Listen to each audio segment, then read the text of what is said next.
What's up, everyone? Welcome back to the Greenville Living Experience. Today's video is all about Asheville, North Carolina versus Greenville, South Carolina. And in case you're new here or you don't know already, I have a lot to say about this topic because I have actually lived in both places. I am actually originally from Asheville. I'm the 8th generation that was born and raised there. And then I moved to Greenville a couple years ago now. And it's been a journey. I have a lot to say about both places, both good and bad. And I am actually licensed in both states. So I do still service the Asheville, North Carolina, Western North Carolina area, as well as the Upstate South Carolina. Obviously, this channel is focused directly towards the Upstate of South Carolina, but if you have questions about Western North Carolina, then I would also be happy to help you there. I do still switch between both states during the week as I deal with clients up there and clients down here. So if you're looking for an agent that can give you both, then I'm definitely your gal. I'm Jaclyn Burrows. I'm with Coldwell Advantage, and I would be more than thrilled to help you and your family, whether you're looking for Western North Carolina or Upstate South Carolina. I'd be happy to assist you. So let's go ahead and jump on into the two cities and which one might be a better fit for you and your family. So for this video, I am going to be using a tool through ColdwellBanker.com called Coldwell Banker's Move Meter. What's really cool about the Move Meter, if you've never utilized it, is that you can go on ColdwellBankerMoveMeter.com and you can search between two different cities and it will give you a breakdown of the differences between the two. So I'm going to use this tool today, and then we're going to talk about some of the differences that you can expect to see in both areas. I might be looking at my computer screen, but I will throw it up on the screen as well so you guys can see what I'm doing on my computer. But all I've done is I've gone in and typed in here Greenville, South Carolina versus Asheville, North Carolina. And when I click calculate, it will work on all of the stats and differences between the two areas and how we compare them. So everything that you see on the left-hand side will be Greenville, and everything on the right-hand side will be Asheville. After you've clicked calculate, it'll pop up this screen. It'll tell you how far apart they are. So from Greenville to Asheville, it's about 63 miles. Usually, because I still work in both areas, I actually live here in the Greer area, and I travel up to Asheville for work some days with clients.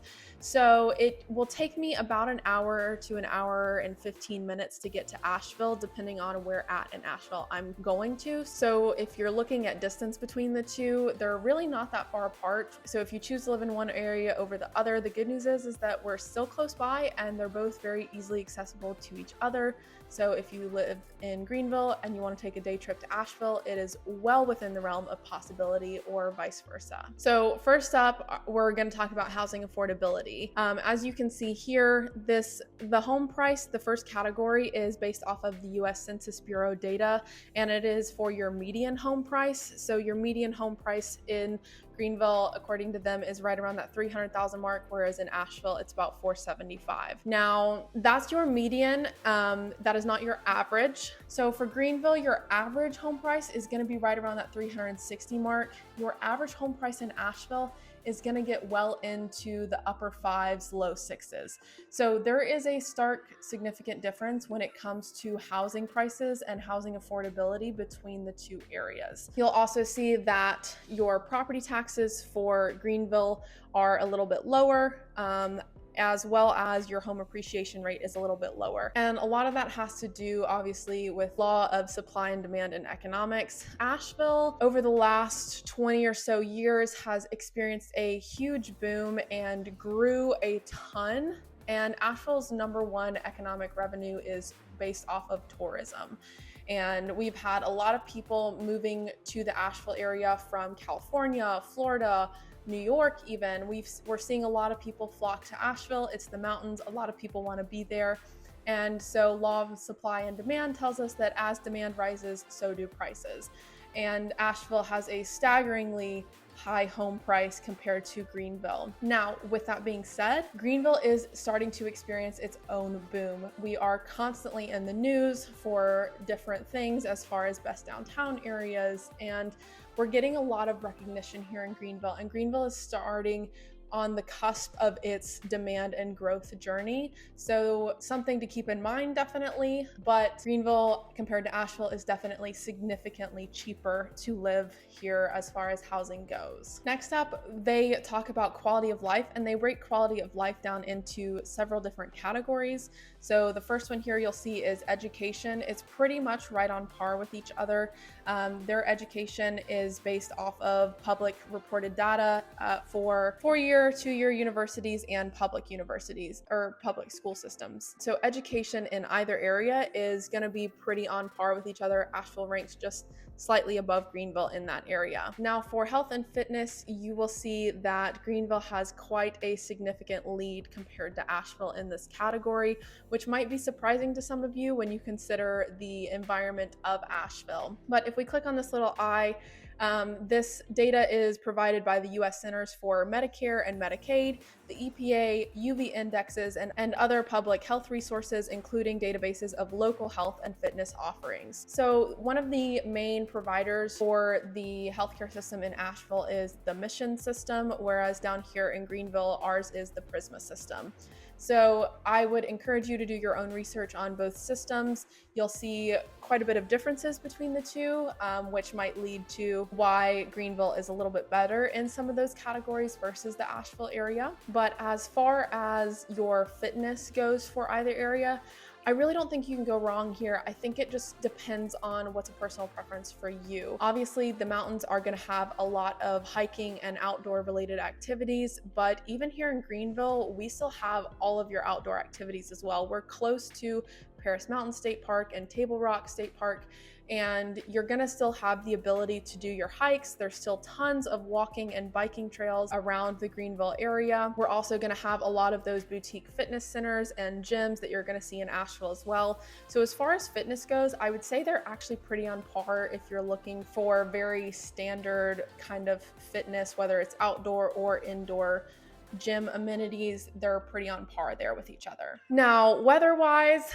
you'll see that they actually are very similar in this data, and this is based off of annual averages for sunny days, precipitation, and temperatures. Obviously, there are going to be some slight differences in weather because in Asheville, the mountains, you are well above sea level compared to Greenville. And I'll say this, they are very similar in weather with a couple of key differences. Usually Greenville's gonna run about 10 degrees warmer than Asheville is. That comes in handy during the winter times. If you're not someone that loves cold weather as much, we don't get as low in the winter here in Greenville that we do in Asheville, but that means that in the summertime, it's going to be warm here. You know, we're going to be up in those 90-degree marks very easily in summer here. It's going to be a lot more humid and hot here in Greenville than it is in Asheville. So if you are not a fan of hot, humid weather, Greenville may not be the better choice for you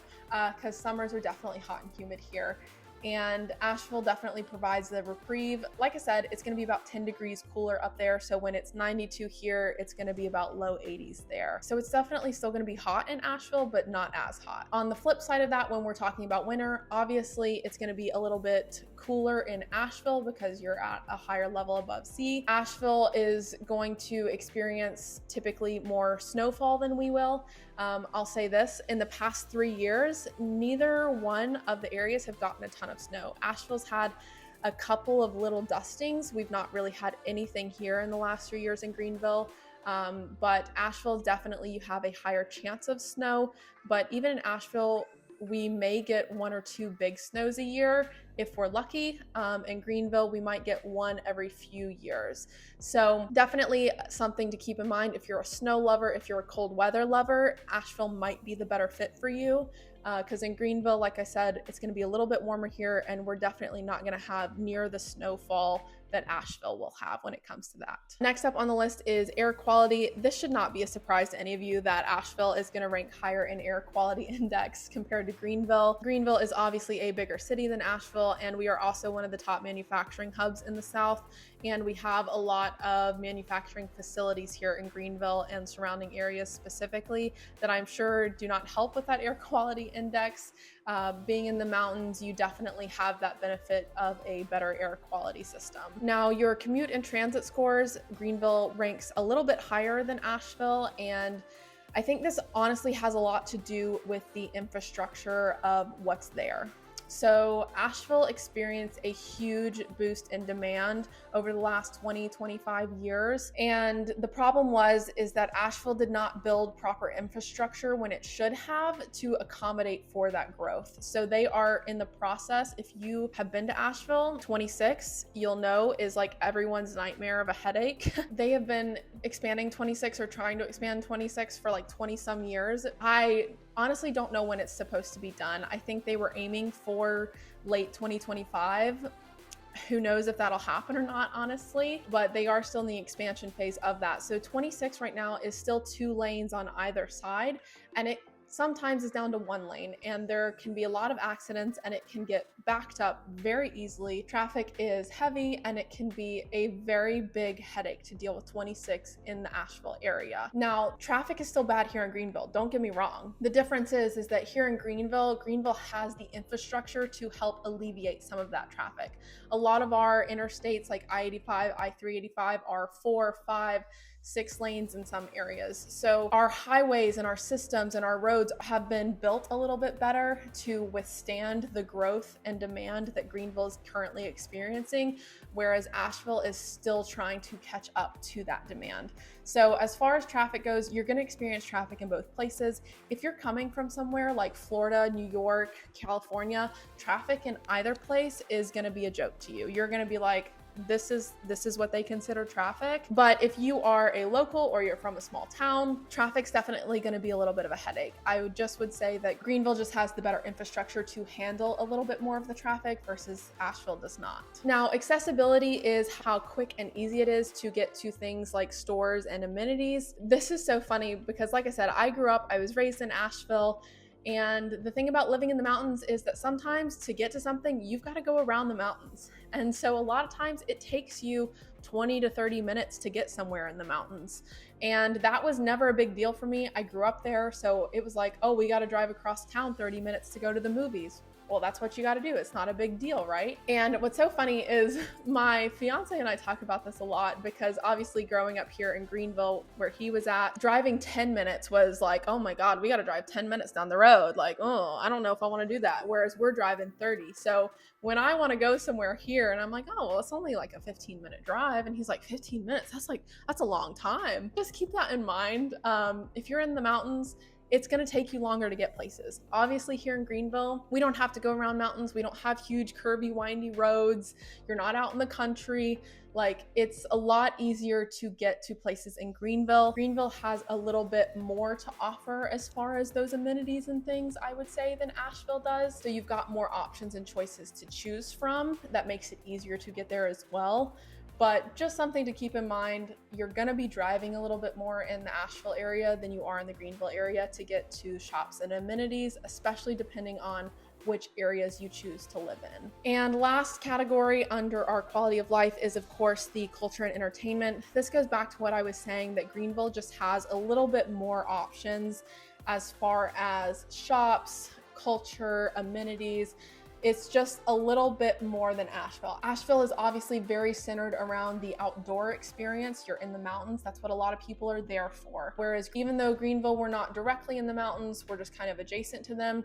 That means they've expanded a lot more to offer a lot more cultural amenities, opportunities, things of that nature. So if you're looking for more things to do in the area that you live, then Greenville's definitely probably going to be the better option. Now, looking at job market strength, you'll see that they're pretty even across the board there. Greenville ranks a little bit higher as far as recent job growth and future job growth index, but I specifically want to talk about this median household income. You'll see that they are pretty similar to each other. Greenville's just a few thousand higher than the Asheville area. However, I will say this, when your average home price in the Asheville area is hundreds of thousands more than in Greenville, that $65,000 salary is going to go a lot further in Greenville than it is in Asheville. The cost of living in Asheville is higher than Greenville by a significant amount that we've seen. I would definitely consider from a income standpoint what that looks like for you and your family. I would definitely consider talking to a financial advisor or a tax accountant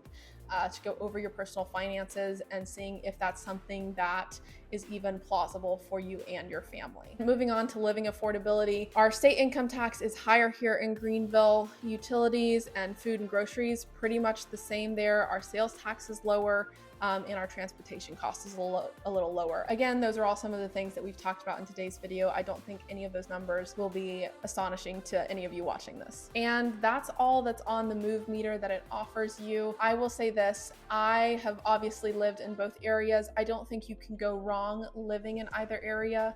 I think it just depends on what you want from a personal standpoint. I would say the big differences between the two places are that Greenville is obviously much more affordable than Asheville to live, and Greenville has a little bit more to offer from an amenity shopping kind of standpoint, whereas Asheville is higher cost of living, but it's better environmental wise and better for outdoor enthusiast activities, things of that nature. You can't go wrong either way. Like I said in the beginning of the video, they're only about an hour to an hour and a half apart, depending on which parts you're gonna go to. So if you choose to live in one over the other, don't fret too much about it because it's just a short, easy day trip away. And I really think both have a lot to offer. And I am more than happy to assist you and your family in looking at both areas. And we can talk a little bit more about what might fit you and your family better. If you have an interest in that, please go to the description box down below and click the link to work with me. And we'll set up a 15-minute Zoom call and talk a little bit more about what exactly you and your family are looking for. But I appreciate you tuning into today's video, and I hope you'll join me next week for another one.